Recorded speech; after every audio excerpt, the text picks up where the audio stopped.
somewhere in Ed Brisson's Glob Herman fandom, he thought, can't just be him, it's got to be everyone. So he brings in Armor in on the group. His new characters, Max and Manon. His new X-Men, the Gen X, the all them young characters are living on a camp where, very cleverly worded, because they're out of school, they graduated, right? But they're in a school where the students are the teachers. And it's like, ooh, you kept them young and in school, but you also elevated them into something that they weren't. That's a new take on things. And I would love, after Fallen Angels is done, which is rumored to be limited series, we don't think it's going past 7. I think these guys have potential for their own title. This what's happening over there in the Not School with all the young mutants. A lot of creative liberties were taken here specifically, and I challenge anyone. Okay, this is the challenge. Go read Grant Morrison. Go read anybody.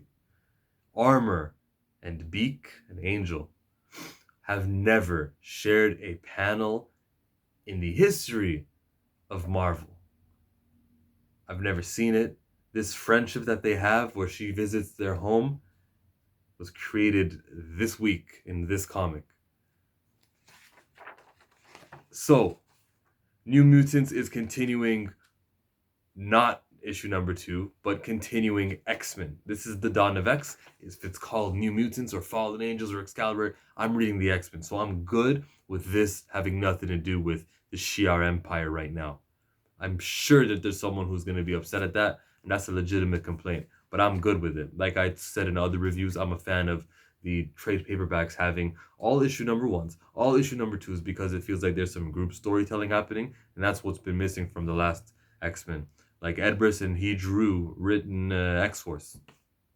And it was happening the same time that Age of X-Men and the Uncanny X-Men stuff was happening, where it was the S-Men disassembled, and I would rather prefer this, where we're all working together. So for the sake of pacing, like in the X-Men comic book that came out last week and X-Force, they're talking about how too bad that Cypher is up on space right now. Well, we got to keep him up on space, so we're going to throw in a story over here on Earth as we do it.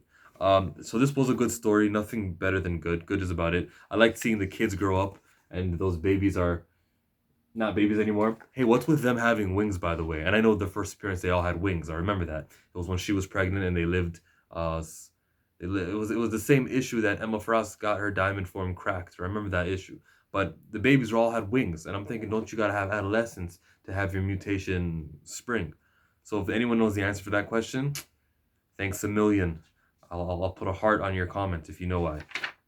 So what pissed me off here was that the father was having a sickness, and thanks to the mutants, he's healed. Marvel, contained universe. So in Ms. Marvel, which is a book I stopped reviewing because I stopped reading it, her dad is also having this unhealable, and all the work that they did to emphasize how this is a new sickness. Same thing with her dad. Doesn't she have friends in Krakoa? Champions illustrated how Ms. Marvel and Scott Summers still remember each other, and they're like this in that War of Realms tie-in. She's friends with Dust. That's a fellow Muslim. She's not going to help out her sister. Flaws in that comic book. Especially when they go the extra mile here to tell me exactly how bad the sickness is, and it's rare, and mutants show up and they heal it right away. Marvel. Disappointing. That's why I'm not reading Ms. Marvel, and everybody. And by the way, I just pronounced her name Ms. Marvel, not Miss Marvel, everybody. That's how you say it. So don't sound like an idiot. The last thing... Oh, these guys with their power dampening.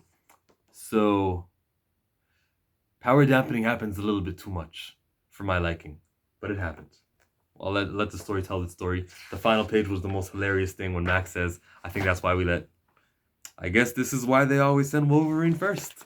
He says, and he's just chill like that. Man, audible laughter came out of these lips. So this was a strong comic book, especially the way it ended.